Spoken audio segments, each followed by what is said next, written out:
What is up, everybody? We are back with another stage breakdown, or a few stages actually this time. I'm joined by my teammate, Mark. Say what's up. Hello, hello. How's everyone doing? So this is a stage from Battle at the Beach, which was last May or April. I'm not too sure when the date was, but it's from Battle at the Beach. It's a 2-day event. This is one of the stages, and the shooter is Mark. Same person that is on the mic right now. So we're going to do what we normally do. We're going to watch it, and then we'll break it down. Well, I agree with you. Are you ready? Yep. Stand by.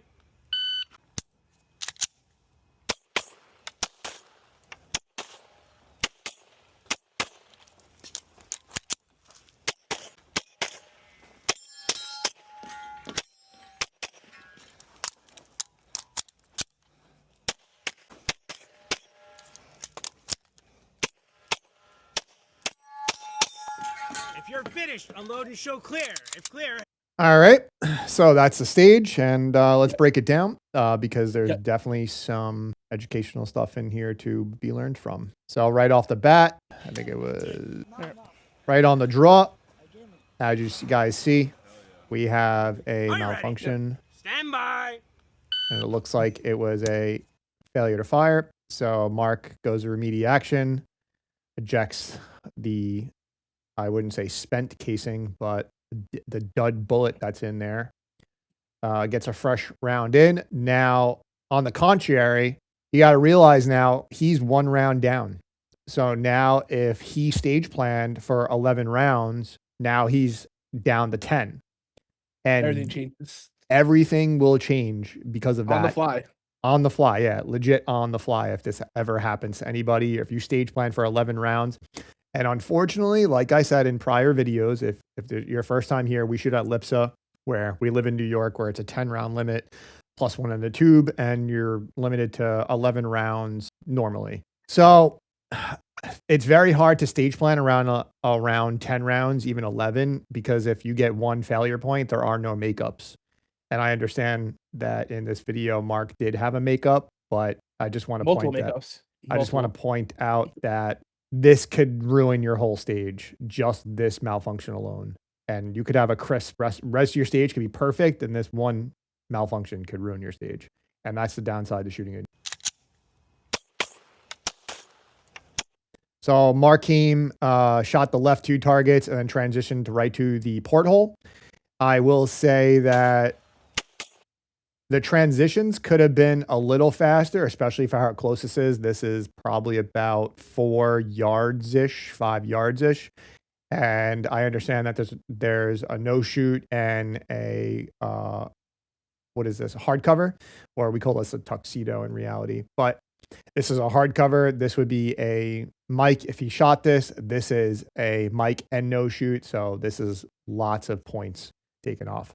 So I'll say for that with a window also, if you're a shorter person, it makes a lot easier to shoot the window. Yeah, to say what Mark is, I'm significantly taller than Mark. I'm about 6 foot, and having to squat down and shoot these is definitely a pain. It's not as easy for shorter shooters, and there's even shorter than Mark out there. It makes it so much easier to be a shorter dude to use this port window, especially when most of the port windows are this high. They're usually like in this spot. There's never one's tall. There's never one. Actually, we had a match once where we had a guillotine door and it had to go onto the floor, but that's only 1 match, so that's the exception of the rule. But most portholes are right in the middle of the barrier, which kind of sucks for tall people because the barrier I think is 6 feet or 7 feet high, so you have to crouch 3.5 feet pretty much. So here, Mark comes in, good reload, clean. I wish he did a little bit of a better job with his reload.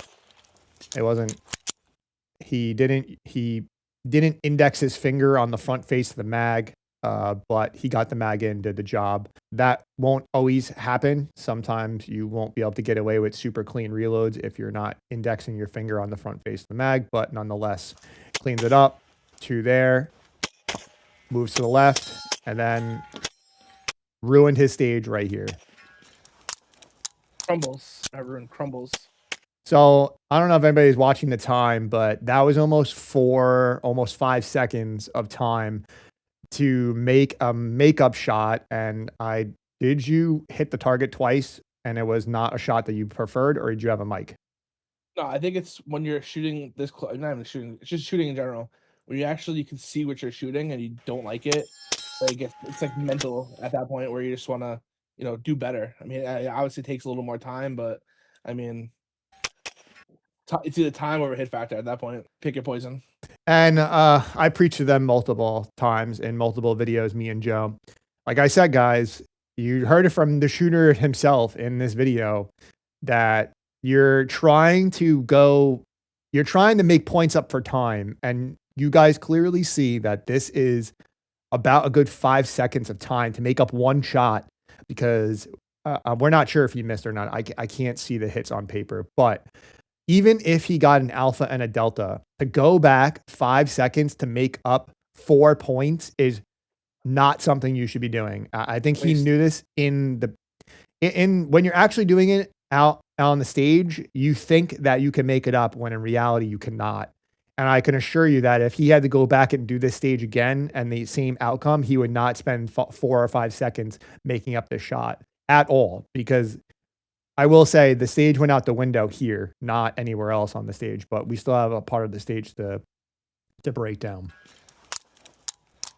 And then not only did he make it up, but he had to reload and make it up. I mean, you're reloading in dead space anyway, but nonetheless, you don't have to reload if he was just comfortable with the 2 shots. Yeah, so he made up 2 shots, which is probably going to screw up the rest of the stage. I forgot what the rest of the stage is, but you shouldn't be doing that. I think he knew right at that time or after the stage. I probably shouldn't have done that. And then not only there, but now he has to put 3 shots in this target, because now that would be considered a line break. So I think you were good there. But things like this is like little stuff on the stage. He's probably shooting really well, getting really good hits. And it's just stupid stuff like that ruins your hit factor is the time. So missed every single shot, fanning to the right, but fan to the left and 1 shot at each steel target. You can't make this stuff up. If you're finished, unload and show clear. If clear, hammer down and holster. You know what it was? I was giving them warning shots before I came back, just in case. Now, I want your opinion. If you could change anything on the stage, would it have been to go back and make up this target right here? I just think at certain points of the stage, you just gotta live with your shots and then just keep going, instead of just going back trying to make up shots that it's not worth it. It's just wasting time. I agree. And this is not the first time you've done that either. No, it's a frequent habit of mine. Yeah, it's a frequent habit. And I try to preach to these new shooters that want to join the sport or get into the sport, or, I've only shot a couple matches. I have really bad habits. Stuff like this kills your hit factor. And this guy literally missed a class by 0.5% for something like this. Like, for something that is very controllable, he missed making a certain class by 0.5%. He missed it. And it's stuff like this. Yeah, standing still nonetheless, and missed it. So, I preach to you guys all the time. You could shoot excellent. Your shooting skills could be awesome, but it doesn't change the fact that if you miss and you have to go back and make it up, we don't even know if you missed or not, but it's stuff like that could really ruin your stage. And you heard it from himself. He wouldn't have gone back and made that up, but you got to live with the results after that. Once that's plugged into the pad, and once the RO says you're done shooting, you're done. Like, there's nothing you could do. So, stuff like this, you guys got to not do. Just live with your shots and get better. This is a confidence thing, but your shooting abilities. And if you're not confident with your shots on paper, you're going to ruin your hit factor. And being a confident shooter will make you a better shooter, even though it has nothing to do with your actual shooting ability. So this was a stage. We're going to give you 2 more, but go ahead what you need to say. Finish what you need to say. At some point on the stage, when you're missing shots and you're reloading and just missing, it turns into a mental game rather than actual shooting. Like I said, I've only been doing this for like a year and a half competitively, but it's definitely more of a mental thing than a actual physical moving thing. It's just a lot of makeup. So you want to go back. Did I hit this? It's just mental, and it could really get to you. And it causes you to shoot badly sometimes just from a mental mistake. So you guys hear him say it's a mental game, and me and Joe have gone over this before. This whole shooting a USPSA in general is the majority of it is a mental game, and I understand that like sounds stupid, but it's the truth. You know, you could be an excellent shooter. You could have your marksmanship in pair, but once you get on a stage, a lot of things that you actually do on a regular basis is going out the window because this is not a controlled environment.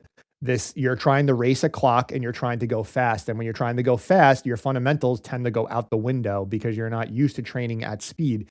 And not for nothing, you know, you could I was actually going to make a separate post about this topic of discussion, but there is a big difference between being able to shoot 5 shots into an A zone in, let's say, example, I don't know, 5 seconds. That's super controlled. And then being able to do it out of a holster, 5 shots into an A zone in 2 seconds. Like now you're incorporating speed into it and you're probably going to fall apart. That is very doable though in 2 seconds. To be honest with you, I think that is the standard is 2 seconds, but I will use 5 seconds as a controlled environment. And you think that your shooting is good in the 5 seconds. And I'm sure Mark can attest this. You know, everything that you do on this stage is at speed. So like when you go shoot slow, when you're shooting slow in practice, it's not helping you. If you can't do anything that you're doing at speed, you're not going to do well on a stage. It has to be at speed. All your training has to be done at speed. And I understand like building grip and having a good grip and your trigger fundamentals and your trigger pull and your vision and everything that comes into the pair could be done, but eventually has to be sped up to be at speed. And then you're probably going to fall apart again. So, you know, you have to know your breaking point. That's what you have to, you know. Yeah, you have to know where your failure point is because most of the time you're going to train at 80% of what your failure point is. Because if your failure point's on a stage, you need to come back just a little bit and you'll be fine on a stage and then work on getting faster or doing everything at speed and you'll get better at shooting in general or better at USPSA. You know, most of the time we're talking about is practical shooting, not anything else. So we'll give you guys another stage. I think we have another Mark stage, but I'm going to cut this video and we'll be back in like 2 seconds. We're back. This is another stage from Battle at the Beach, April and May. So let's watch the stage as we normally do. This is a rather short stage. I think it was like 10 seconds. Short and messy. We'll just say that much. So let's watch it and we'll break it down. Oh boy. Wasting time.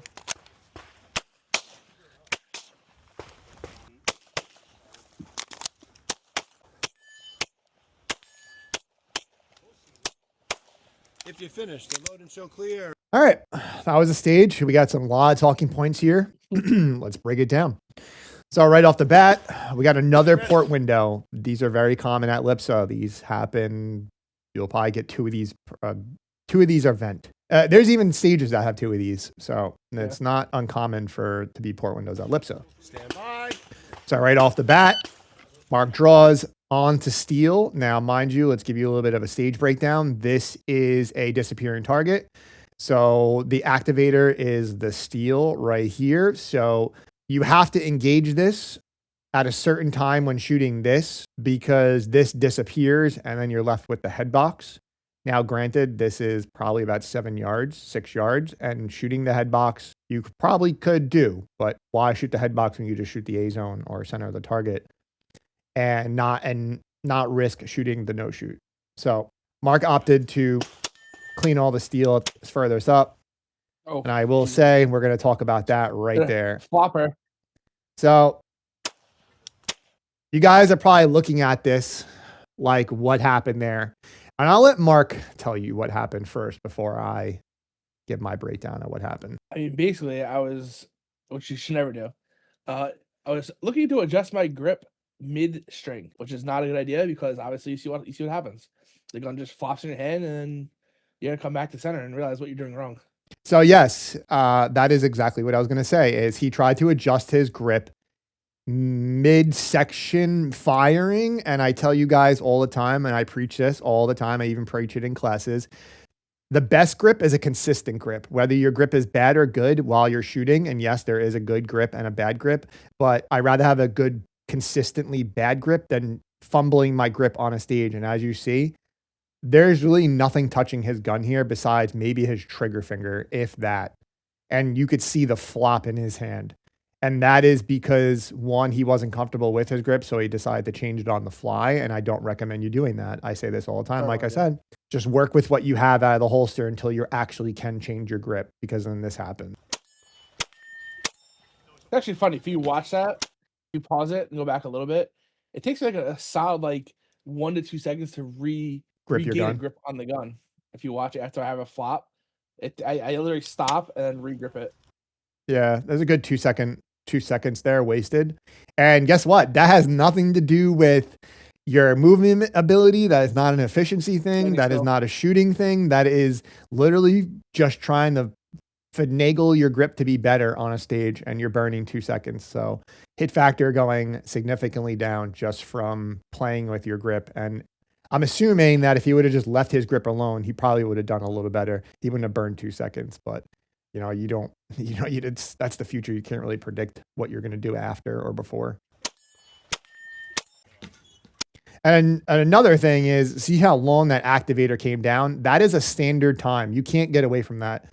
No matter what shooter you are, you're always going to be stuck with that same amount of time for that target to drop. Unless he was fast enough and confident enough to engage this activator and then shoot all 3 poppers and then come back. That is a confidence thing. That is a shooting at speed. That is, if you know you could do it, you do it. Clearly, Mark didn't pick that route or that option to do that because you just don't have enough confidence in your shooting. And I don't think I did either, to be honest with you, but I watched somebody do it, and you have to be fast, because if you miss any of these poppers out here, say bye-bye, and you're not making that up. And then you got to shoot for the head and hope you don't shoot the no shoot at speed. And that's even harder. So right out of the porthole, we go back, and once again, finagling that reload. He is just grabbing it. Almost there. He's grabbing it from the bottom. He's lollipopping that magazine, not doing what he's supposed to do. Another common issue of his is lollipopping magazines and not indexing them properly with his pointer finger. Pointer finger is really supposed to be up here, especially on these mags. Comes up, gets the mag in after finagling it. I guess you could say it was in dead space, but still burning time to get back on target, considering the fact that there's 3 steps here probably. What do you think that was? Not even? Very short, yeah. Yeah. So it comes in. These are passive aiming, shooting. Thoughtless, just kind of. Yeah, you're just pointing and shooting at this point. You're throwing your gun on there and pulling the trigger twice. So there's really nothing there, but comes over to the left, and because he didn't look where he was going, you get this. You got the shuffle step into the corner, and that is from not picking the spot prior to the stage or not looking where you're going, so you have to feel with your feet. I've done that a few times. It's better to do that than get the procedural, I'll tell you that. But burning time is not good when you're doing that. You want to come in, step, shuffle, do whatever you need to do into the corner. Most people shuffle step after the little short sprint and then come in and make the shots. But Mark did not do that, didn't pick a spot, wasn't looking where he was going, not too sure what he did. But from the footage, this is on his, these are your glasses, right? Meta glasses. All right, so you could tell that he didn't look where he was going. He was just trying to feel with his foot, and that didn't go too well. So 2 there, another lollipop, not indexing like he's supposed to. Comes in. Guys, this is another tuxedo. This is a real tuxedo. This is not just a hardcover diagonal or a small hardcover. This is a dual-sided hardcover. We call these tuxedos at USPSA. And if you shoot the black, it's -10 every. You could actually make these shots up as well. So if you visually see that you make the miss or shoot the hardcover, the tuxedo part, the black part, you can go back and make it up. It's not too hard, but don't burn too much time doing it. Make sure that it's within your quarter second, third of a second shots to make that up. And it's close enough to even actually see that too. So on to there. And then we have a double back steal. And this is a good shot. And you can see Mark nails both of them, and he cleans up his stage and do what he needs to do. If you And that's the finish. stage. So although Mark did start off not good, he finished relatively strong, except for that little bit of movement efficiency. You want to add anything to your stage? It's as far as beginning goes, it's like I said, going back to it, it's mental. It's like you feel the grip, and you're like, oh, maybe I should change it. But I feel like once you're shooting, it's like, is it really worth it? Because in this case, it wasn't. Because I'm just wasting time now at the beginning parts of the stage where it shouldn't be wasted. And it's stuff like this that you go back and rewatch and you say to yourself, I shouldn't have done that. And guess what, Or why? guys? Like why I do that? Yeah, and guess what, guys? You can't change that. So when you do stuff like that, just learn from it. Don't beat yourself over. Don't beat yourself up over mistakes that you're making on the stage. Just practice and get better and stop making the bad habits, because you can't It's a learning change that curve. after a 30 shot. There's nothing you could do about that. One of the few sports that there's no refs to help you, or like Coaches. there's no coaches. There's no refs. You can't call a timeout and be like, oh, can I redo that? Like, this is all you have to live with the results when you're done. That's it. And in your head, you're like, man, I could have did that so much better. And don't get me wrong, I'm susceptible to making errors too. I could show you guys plenty of shooting errors I've done. So I'm not the only one that does them. Giancarlo is not the only one either. I mean, I would show you guys footage of Joe, but Joe doesn't have any footage, and we'll get to why that is. But this is a very short stage. We'll give you guys another one. I think we're going to show you guys another stage from Battle at the Beach, but needless to say, I think Mark could have did a little better. Yeah. All right, give me guys another second. Let me get the next video up and ready for you guys. All right, we're back. Another Battle at the Beach. I don't know what stage this is though. Let's watch it and then we'll break it down. This is a rather larger stage. I think I have video of me on this stage as well.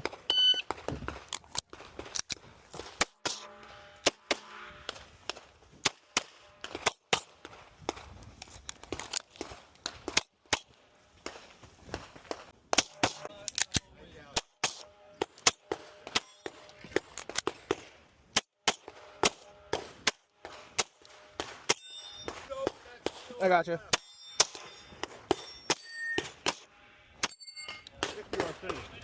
All right, there's a lot of talk about here. I don't think this is Mark's best shooting or best stage that he's ever shot in his life, but there's a lot to talk about here. So we'll talk about the start. So this was another start where it's not wrist above or wrist below. This is gun on the table, mag out of gun. So you could have gun on table with mag in gun, and you could have mag on table and gun on table as well.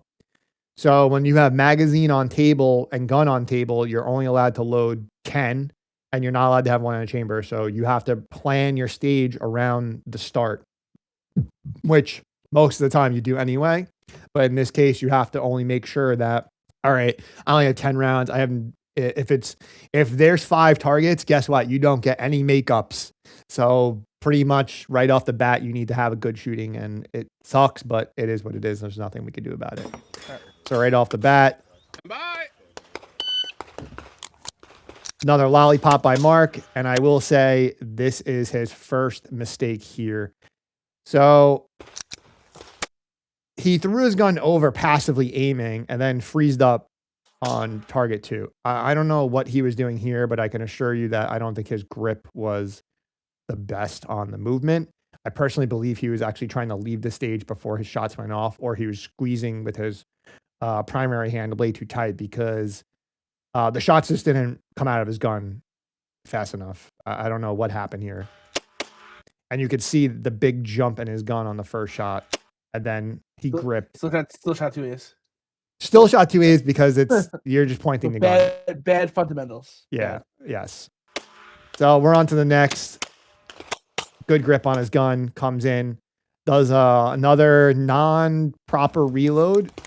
Oh, no, that was a little better. He indexed on the side of the mag with his thumb, not really to the front face, and needed to do what he did. Finger off the trigger like you're supposed to. Good. Mag in. Comes up. Pops the target with the no-shoot. Burned a little bit of time here. So his gun. Watching this back, it's like Why did I go in that? I should have stayed out instead of going into that little. So getting not sucked in the only hole. not only getting sucked into the hole, your gun's not even pointed at the target that you're gonna shoot. Your gun's over here. So I mean, like, we're making multiple errors here. I don't know what you're doing. Get sucked into the corner, gun aiming over here, and then has to transition to the target. There's burning time. Then we get I don't know what that was all about. And your grip after that was, this is horrible. I would never recommend this at all. And you could probably see it on the first shot. So then he transitioned over to the steel. First shot right over the top, whiffed it. Grip is absolutely terrible again, making no contact with the left side of your gun with your support hand whatsoever. And then squeezed his gun, made the shot, reloaded. Don't know why. Like, do you know why you reloaded here? I'll tell you. And that's I'm like I said, just thinking mentally how many rounds I have left in my mag, but that's really about all I can think about, honestly. So this is Mark's favorite targets to shoot are no shoots behind steel. Loves them. The worst. And as you can see, he shot one of the no shoots and then had to follow up with steel. Shocking. So then we come over here. You hear the guy. You hear the guy in the back because he came into the sector of fire with a steel target already down. And usually you can ask for a reshoot after that. I mean, at the end of the day, I sure did. You should have. Yeah, you should have. And then he said shoot over the top, and Mark just listened to the RO. You don't have to. You could just be like, listen, I want to reshoot for the steel that was already down. Shot the steel, shot over it, shot the steel. And then we get, I don't know what this is right here, but this is just terrible, terrible grip. Like your gun's recoiling down to the left. You already know what you're doing wrong. I don't even need to explain. Makes the shot and then fumbles the follow-up and then hits the steel. And I'm sure Mark can give you a lot of feedback on what he did wrong with this stage, and I'm sure he'll tell you. So go ahead. There's a lot of things that are wrong with it. Let's talk about. So my biggest issue for majority of the stage was definitely my grip. And you can also throw in reloads as well, because none of that was good. Honestly, it's very bad. If you could change anything on the stage, what would you change? The entire stage, to reshoot it. Like I to be honest with you, I don't even know why I pulled my my slide back there. For what reason? I have no idea. Yeah, I don't know. It was a very bad stage. To say the least. Did you pull the trigger here? Bad. No. I don't know why you did that. Me either. It's a great question. I have no idea. You didn't shoot? Didn't do anything. I literally just stood there and it's like, couldn't tell you. Why'd you reload there? Bad stage. There's a lot of things that could have been better on the stage. I got you. Yeah, guys, like when you're having stages like this and you're just going through it, you don't realize what you're doing until you're done shooting the stage or after you watch video. So, you know, we sit here and critique the stage breakdown and his shooting abilities. But here's the thing. In the moment of shooting, when you're actually doing it, you don't realize any of this stuff. And I'm sure he could probably attest to that too. I've made numerous amount of errors on a stage and I go back and watch video. I'm like, what am I doing? Like, why am I doing this? I have no words for this right now. It's like, I think it's more embarrassing. Yeah, Mark's favorite thing is to shoot no shoots. My favorite thing is to get procedurals. I am really bad. I mean, at the end of the season, I significantly got way less procedurals. I wasn't proceduraling nearly as much as I did. But listen, I'd rather fail and try to go fast than go slow, because at least I'm trying to get better. And I understand that, yes, I'm getting -10 for the procedurals, but in the moment, going through your brain, you're worried about so many other things than rather your foot hanging off the side of a out of bounds marker or forgetting to step into the zone, because that's not the first thing on my mind. It should be, but it's not. I'm more worried about like, all right, I need to shoot this. But like I said, and you'll get Mark's opinion on this because I'm sure he'll tell you, having 10 rounds in your gun, knowing that you can't make any errors, is the hardest mental thing to get over at LIPSA. Joe attested to this, and I'm sure Giancarlo will tell you the same thing. and I'm sure Marco right now will tell you the same exact thing. Is the 10-round mental thing in the back of your head the worst thing? Yeah, I mean, like I said, you're basically. I mean, it comes down to it. You're basically stage planning around 10 or 11 rounds every Sector. course of fire. Every course of fire, not even sector. Every course of fire you go into at stages, it's literally you're like, all right, I have 11 rounds, then I gotta reload, then I got 10 rounds. It's just very annoying going to stages knowing that you basically got a game plan about how many rounds you have in your magazine. Yeah, you can't mess up. There is no makeup shots at LIPSA. There's no making up shots. You make up a shot, you better have enough for the next stage, or you better be on the stage be like, all right, I can make up this many shots. And most of the time, to have a perfect stage it's not hard to have a perfect stage. But I will tell you that when people miss and you go to make up your shots, your stage is usually done right then and there. And I will say that being limited to 10 rounds, you really need to make sure you're good at shooting. You need to make sure that you're good at shooting what you need to shoot. And it kind of makes you a better shooter shooting here, because when you go out into the states that don't have 10-round magazine capacity limits, I was just about to say that it makes you think before you actually pull that trigger, because once that round goes out, that's one less round you have in your magazine, especially to with make 10 up a shot.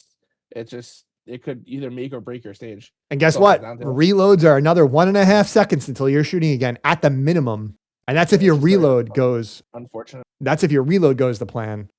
I botched a reload a few times. I have it on video. I've actually did a stage breakdown. All right. So we're done with the stage. We're going to give you guys another one. We're going to give you a stage by Giancarlo. As for Mark, we're done with his 3 stages. So be back in a second. We're back. This is Giancarlo's stage. This is also from Battle at the Beach. I just don't know what number stage this was or what the hit factor was, but he made 1 or 2 errors in this, mental errors, not really shooting ability. So let's watch it.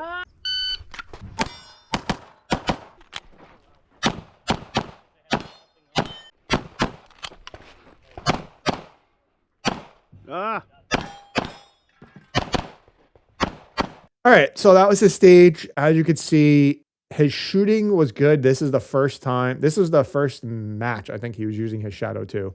So, I mean, picking up a different gun is definitely a learning curve for all of us. I can attest to that. I shoot with 2 different guns, and it's pretty different each time that you go to shoot. That's why I try to keep my carry gun and my competition gun relatively the same. So right off the bat, Giancarlo this is Giancarlo's weakness, is he tends to shoot the targets out of order. And yes, I understand that we're talking about like maybe a half-second difference, but guess what? That half second goes a long way in a stage. Yep. So as you can see, he starts on steel. And because you're transitioning, like you're about to move to the right, there is actually no reason why you need to shoot the steel, because you're sitting in the left-hand pocket of the stage longer than you actually need to, and without trying to make up ground going to the right. So if Giancarlo were to shoot this paper target first, he'd be able to start moving little by little towards the next sector of fire by finishing off the steel last. And you're asking like, why? Because you're going to save that time than having to sit here and shoot this target, because it's obscured by the barrels. So you have to stay here no matter what if you shoot it this way. Whereas if you shoot it from right to left, you could actually start moving because you have more viewability or a better point of view towards the steel, and you'll still be making up time. You won't be burning time sitting here. You'll be able to make up time getting to your next sector of fire. And Giancarlo does this all the time. And this is something that has to be done with stage planning. This is not something you could technically dry fire this, but this is more of a stage planning thing and doing it at that specific time. And I'm sure Mark can attest to that. That is very hard to do this type of work and dry fire. This is more of like, this is my stage plan and I'm sticking to it. No. Because most people stick to their stage plan, and that's their stage plan. Very rarely will you see people change their stage plan unless they realize, all right, there's a major flaw in my stage plan. I need to do this. Most people just stick to what their stage plan is, because I think we're only allowed 2 minutes for stage planning, or 2 to 5 minutes for stage planning per stage. And on a large stage, there's a lot to memorize in that short period of time. So Giancarlo has this tendency, and although Giancarlo did do what he needed to do and shoot the targets, this was just a little flaw in his stage plan, and it could have been better. So Right here, he didn't actually have to reload here. There was actually enough ammo in the gun to clean up this stage. Now, when Mark shot this stage, and I'm sure he remembers it, Mark didn't reload. So Mark took the faster route, and Mark actually was faster on this stage because of this right here. And I understand this is reloading in dead space, but guess what? After you reload, now you can't pre-aim your target unless you're doing the reload fast enough. So when Giancarlo comes here, he stops, plants, and then gets his gun up to where we could show you footage. I don't think it's downloaded, but Mark took I think you have it on here. You have it on there. I do.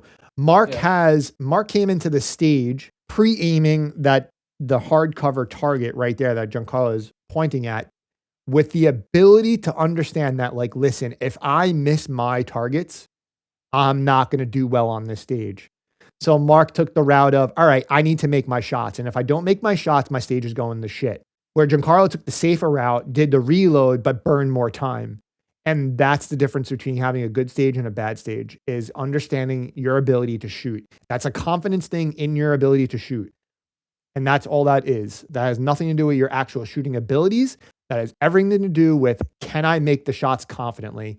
And Mark took the route that ultimately paid out better in his favor. And Giancarlo didn't. He played it safe with the reload. And, you know, it just goes to show you the stage planning that both of them did was vastly different. And Mark made out to be faster on this stage by, I think it was like 2-3 seconds too. And as you could see, Giancarlo did the right thing on this sector. He backed out. He was started to back out before he shot that no-shoot target. And he didn't miss the steal. And Mark cleaned the stage up 3 seconds faster than he did. And like I said, that's because Mark came into the sector of fire not having to reload. And he just is like, all right, I'm going to take the confident route with my shooting ability. If I fuck up, that's it. I'm done. And Mark didn't fuck up. And he's already, I think he was about 1.5 seconds faster here already. But Giancarlo was trying to make up time by backing out. And I think he knew that. So Giancarlo reloaded again, comes in.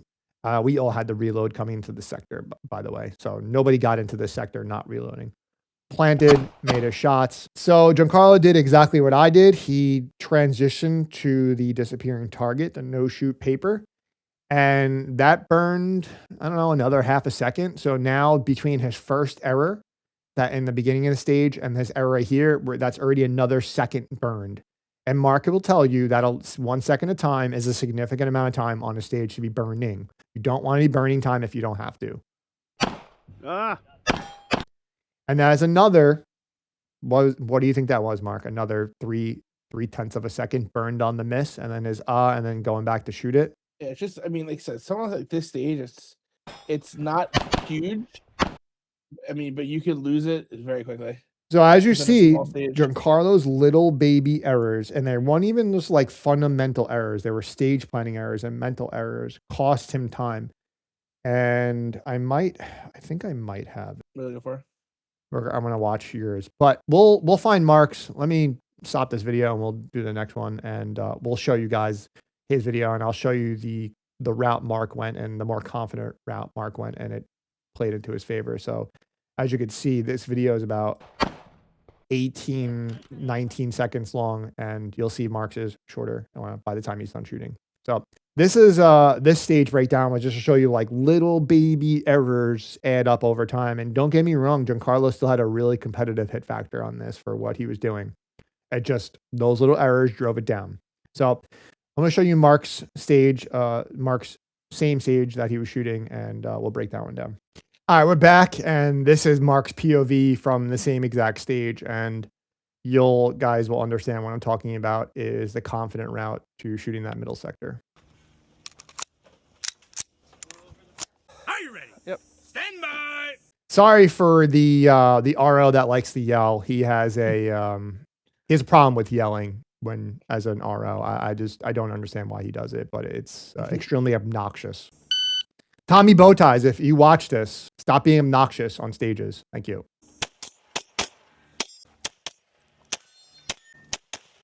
All right, so that's exactly what I wanted to show you guys. So Mark drew on paper, and I think that's because I told him to do that.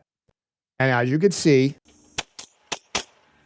He comes into this sector already pre-aiming that target, and he did a phenomenal job at it. This stage, he did a phenomenal job at doing the things he needed to do. And as you could see on his transition, he did break his grip. Do I wish he broke his grip? No, but it should happen. But he regained his grip in the amount of dead space, and this is dead space. So don't get me wrong, you definitely get away with making an error here or mental space because you're still going to here and you're not shooting. But he's already pre-aimed through the wall, as you could see right here, already aiming and stutter stepping to where he needs to go. Perfect. This is exactly what you need to be doing. Do I wish his grip was a little better? Yes. But needless to say, this is the confident way to shoot this sector. Comes in, plants, 2 to the hard cover, 2 on steel. If he didn't make that, done for. And then 2 to the no shoot. Then he reloaded. 2 slide lock, yes. I will say that, guys, try not to go to slide lock, as I understand we're going into dead space here. But when you're shooting a stage, try not to stage plan to a slide lock. It costs more time. And you're, like we said, you're fighting against time. So, Mark's already doing great here. Comes in, lollipopping another magazine reload as usual. That's his thing. Are we sure? Did we do it? I don't know. Yeah, there's no finger on the front face of the mag. So his grip wasn't the best there. And as you can see on the first shot, his gun really fucking recoiled down to the left. But Mark didn't make the mental mistake of going here. Although his transition was a little slower. I'm not going to lie about that. You could see that he didn't make that mental mistake of stopping here. And that didn't cost him time. Makes 2 on the no shoots and then cleans it up. Done. And how fast was that? When did Mark draw his gun? So from 20 to 33. Mark shot this stage. I think the time was like a 14 and change. Mark shot this stage 4.5 seconds faster than Giancarlo.